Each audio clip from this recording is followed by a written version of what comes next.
క్రీస్తునందు ప్రియులారా, మీకు శుభములు వందనములు తెలియజేస్తున్నాను. అనుదిన ధ్యానమునకు స్వాగతం. అపోస్తలుడైన పౌలు తిమోతికి రాసిన మొదటి పత్రిక 5వ అధ్యాయం ఈ దినం మన ధ్యానాంశంగా ఉన్నది. ఈ 5వ అధ్యాయంలో 17వ వచనం నేను చదువుతున్నాను. బాగుగా పాలన చేయు పెద్దలను, విశేషముగా వాక్యమందును ఉపదేశమందును ప్రయాసపడు వారిని రెట్టింపు సన్మానమునకు పాత్రులుగా ఎంచుము. ఇది కొద్దిగా సున్నితమైన విషయం. లోకమందు చాలా కాంట్రవర్సీస్ ఉన్నాయి. ఎందుకంటే రకరకాల మనుషులను మనం చూస్తున్నాం. ఈ మధ్యకాలంలో ఈ సోషల్ మీడియా బాగా పెరిగినటువంటి ఈ రోజుల్లో ఈ ఫేస్బుక్లో, యూట్యూబుల్లో కొంతమంది యవన బిడ్డలు నిజంగా పాపం వారికి ఏ పునాది లేదు, వారిపైన కాపరి ఎవరు లేరు, ఒక సంఘములో చక్కగా అంటుకట్టుబడిన వారు కూడా వారు కాదు. ఎందుకంటే పరిచర్యలు నానా విధములు అని బైబిల్ అంటుంది, కానీ పరిచర్యలను కేవలం విమర్శిస్తూ వీడియోలు చేసేటువంటి సేవ అనేది ఒకటి బైబిల్ ఎక్కడ మనకు కనబడదు. నేనేమంటానంటే, పొలం గట్టు మీద ఉండి ఒకడు పొలంలో పనిచేసేవాడిని ఇలా చేయకూడదు అలా చేయకూడదు అని చెప్పేదానికంటే, ఆ పొలంలో దిగి చేస్తున్న వానికంటే మెరుగ్గా పనిచేసి ఇలా చేయాలని చేసి చూపిస్తేనే అది మంచిది. అపోస్తులు సంఘాల్లో ఎవరైనా గద్దించారా? ఈ రోజున పౌలు ఇలాగ గద్దించలేదా, ఇలాగ ఉత్తరాలు రాయలేదా అని ఎవరి బిడ్డలు ఏ అనుభవం లేకుండా పెద్ద పెద్ద దైవజనులను, సేవకుల్ని ఆ వీడియోలు చేస్తూ ఎంత భయంకరంగా దూషిస్తూ అవమానకరంగా మాట్లాడుతున్నారు. దాన్ని బట్టే వారి పునాది బాగా బయలుపరచబడుతోంది.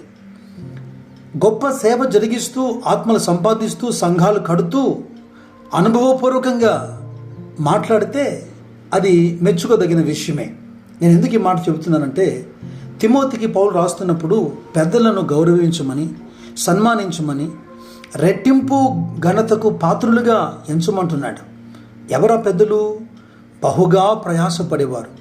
ఏ విషయంలో ప్రయాసపడుతున్నారు? Those who preaching and teaching. దేవుని యొక్క వాక్యమును ఉపదేశించడానికి, బోధించడానికి ప్రయాసపడుతున్న వారిని సన్మానిస్తే తప్పేంటి? ఘనపరిస్తే తప్పేంటి? దేవుడే అన్నాడే, నన్ను ఘనపరచమని, నేను ఘనపరుస్తానని. దేవుడే ఒక వ్యక్తిని ఘనపరిచినప్పుడు సాటి మానవుణ్ణి, అది వయసులో పెద్దవారిని గౌరవించడం, ఘనపరచడం అది మర్యాదే కదా. అన్ని కులాల్లో, మతాల్లో పెద్దలకు నమస్కరించడం, ఆయా విషయాల్లో వారు చేసిన మేలను బట్టి సత్కరించడం, ఘనపరచడం పరిపాటి కదా. క్రైస్తవ లోకం చాలా నారో మైండ్స్కి వెళ్తుంది. భక్తి పేరట లేదా స్ట్రిక్ట్నెస్ పేరట చాలా దుర్మార్గపు మాటలు ప్రజలు మాట్లాడుతున్నారు. మనం జాగ్రత్తగా ఆలోచించాల్సిన అవసరం ఉంది. ఒక పెద్దను లేదా సేవకుని సన్మానించకపోయినా పర్వాలేదు, ఘనపరచకపోయినా పర్లేదు, కానీ పని కట్టుకొని మరి అవమానించడం, హేళన చేయడం ఎంత బాధకరం. నా ప్రియ సహోదరులారా, నేను మీతో ఒక మాట చెప్పాలని ఆశపడుతున్నాను. దైవజనుడు అనంత మాత్రాన ఆ దైవాంశ సంభూతుడేం కాదు. ఆకాశం నుంచి అతడేం ఊడిపడలేదు. మీలాగే అతనికి ఒక శరీరం ఉంది, ఆకలి దప్పులున్నాయి. అందరిలాగే, విశ్వాసులు అందరిలాగే అతనికి ఒక శరీరము, అనారోగ్యత, బలహీనతలు ఉన్నాయి. పిల్లలు, కుటుంబము ఉంది. ఫైనాన్స్ ప్రాబ్లమ్స్ ఉన్నాయి, హెల్త్ ఇష్యూస్ ఉన్నాయి. వీటన్నిటికి మించి సంఘముల భారము, చింత కూడా అతని మీద ఉంది.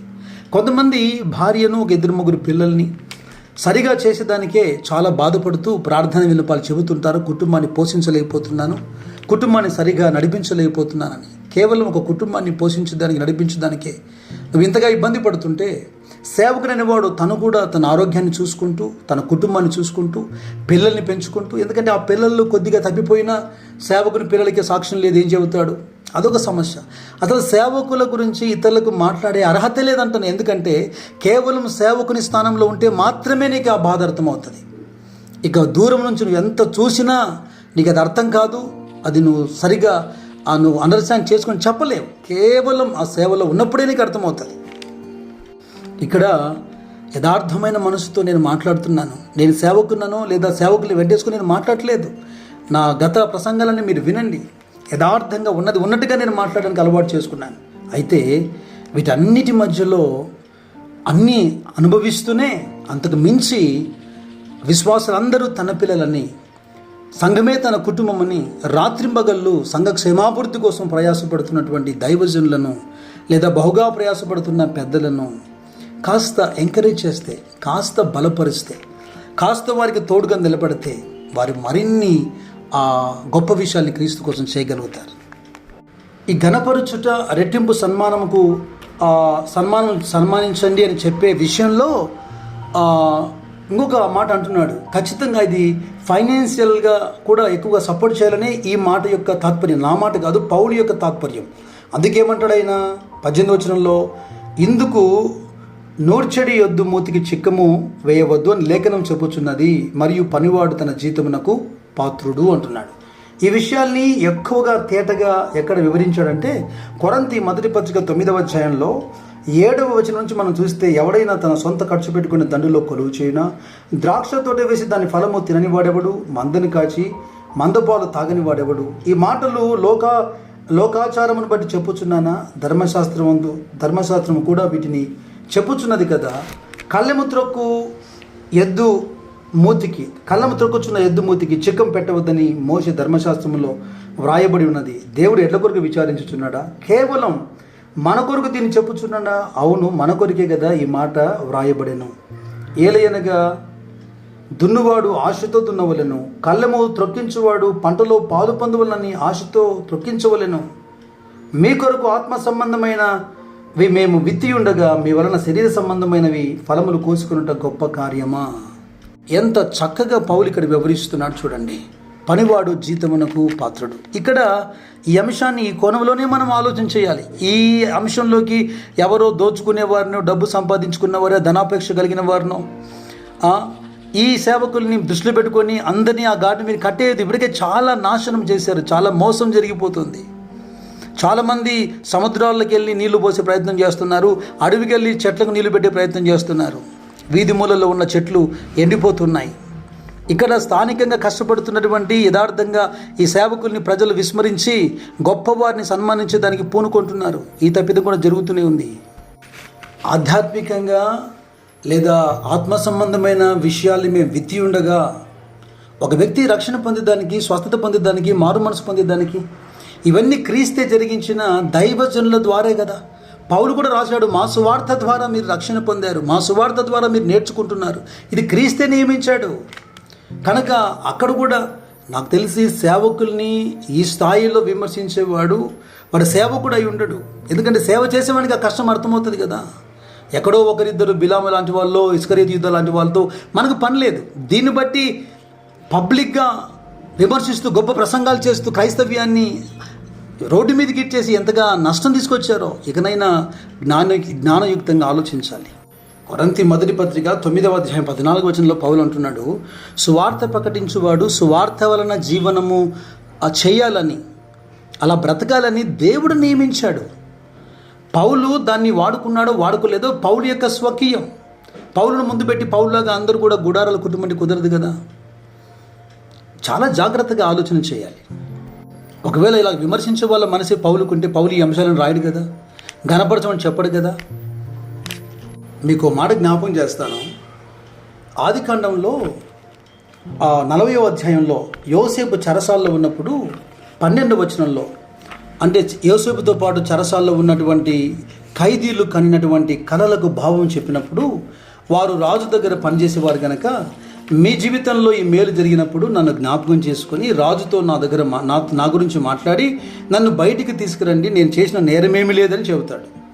అయితే బయటికి వెళ్ళిన తర్వాత వాని కళ నెరవేర్చబడుతుంది, ఒకని ఉద్యోగం తిరిగి వానికి వస్తుంది, ఒకడేమో చంపి భయపడతాడు. అయితే ఎవడైతే మేలు పొంది ఉద్యోగం పొందాడో వాడు అధ్యాయం చివరంలో వచనంలో రాయబడి ఉంటుంది, అయితే పానదాయకుల అధిపతి యోసేపును జ్ఞాపకం చేసుకునగా అతన్ని మరిచిపోయాను. దైవజనులుగా సేవకులుగా ఎంతమంది కొరకు ప్రార్థించుంటారు, ఎంతమందిని దీవించుంటారు, ఎంతమందికి సువార్తను ప్రకటించుంటారు. వారు అనారోగ్య సమస్యల్లో వారి ఇల్లు చుట్టూ తిరిగి ప్రార్థన చేసి ఉంటారు, మందిరానికి వారు నడిపించుంటారు, వారి యవనుల కోసం ప్రార్థన చేసి ఉంటారు. మేలులు పొందేటప్పుడు సేవకుడు చేసేంత మేలు అది ఇంతింత కాదని పొగడతారు. అయితే వారి కష్టాల్లో, వారి శ్రమల్లో సేవకుడి జ్ఞాపకం ఉన్నప్పుడు, వారి సంతోషంలో, వారి దీవెనల్లో సేవకుడు ఎందుకు వారికి జ్ఞాపకం ఉండడు? ఎవరో బయటి వారి గురించి కాదు, నా స్వకీయ అనుభవంలో చెబుతున్నాను. 20 సంవత్సరాలు ప్రభుతో నేను నడిచాను. ఎంతోమంది కొరకు నేను ప్రార్థన చేశాను, కన్నీరు గార్చాను, ఉపవాసం ఉన్నాను, ఎంతోమందిని దీవించాను, ఎన్నో కుటుంబాలు కట్టబడ్డాయి, ఎంతోమందికి దేవుడు అద్భుతాలు మేలు చేశాడు. ఇదిగో ఇలాగే యోసేపును మర్చిపోయినట్టుగా లెక్కలేనన్ని దినాలు లెక్కలేనంత మంది నన్ను మర్చిపోయి ఉన్నారు. చివరిగా మీకు మాట చెబుతాను. గళతీయులతో పౌలు మాట్లాడుతున్నప్పుడు 6వ అధ్యాయంలో 6వ వచనంలో అంటాడు, వాక్యోపదేశము పొందువాడు ఉపదేశించువానికి మంచి పదార్థములో భాగం ఇయ్యవలెను. మోసపోకుడి దేవుడు వెక్కిరింపబడు, మనుషుడు ఏమి విత్తునో ఆ పంటని కోయను. కనుక వ్యర్థమైన వివాదముల జోలికి మీరు వెళ్ళక మీ కొరకు ప్రయాసపడే పెద్దలు, దైవజనులు, సేవకులు, బోధించేవారు, ఉపదేశించేవారు, మీరు కొరకు ప్రార్థించేవారు, మీరు వారిని గణపరచండి, సన్మానానికి పాత్రులుగా ఎంచండి, అన్ని విషయాల్లో వారికి సపోర్ట్గా నిలబడండి. రహస్యమందు చూస్తున్న తండ్రి మీకు తప్పకుండా ప్రతిఫలం ఇస్తాడు. ప్రార్థన చేద్దాం. పరిశుద్ధుడా, జీవం గల దేవా యేసుక్రీస్తు ప్రభువా, మా కొరకు ప్రయాసపడుతున్నటువంటి పెద్దలు, దైవజనులు, ఉపదేశిస్తూ బోధిస్తూ అహర్నిశలు సంఘం కొరకు దివారాత్రులు ప్రయాసపడుతూ కన్నీరుగా విడుస్తూ ప్రార్థిస్తున్న వారిని మేము రెట్టింపు సన్మానానికి పాత్రులుగా ఎంచాలి, వారిని గౌరవించాలి, వారిని గణపరచాలి. మీరు ఆ విధంగా ఆజ్ఞాపించారు ప్రభువానికి స్తోత్రాలు చెల్లిస్తున్నాం. వ్యర్థమైన వివాదముల జోలికి వెళ్ళక లేఖనములు మాకు ఆధారంగా చేసుకుంటూ మా ఎదుట మా కొరకు ప్రయాసపడుతున్నటువంటి దైవజనులతో ఇదిగో మా కష్టాజితంలో వారికి పాలిపంపులిస్తూ మా కష్టములలో, మా బాధలలో ఏ విధంగా వారు ఉంటే మంచిదని మేము ఆలోచించామో, మా సంతోషములో మా ఆశీర్వాదాలను కూడా వారికి జ్ఞాపం చేసుకుంటూ మీరు నియమించిన నియమాన్ని, లేఖనాన్ని నెరవేరుస్తూ ఆశీర్వాదకరంగా కొనసాగుటకు మాకు సహాయం చేయమని, ఈ వాక్యానుసారమైన జీవితాన్ని మాలో స్థిరపరచమని యేసునాథ నామములో ప్రార్థించి వేడుకుంటున్న పరలోకపు తండ్రి.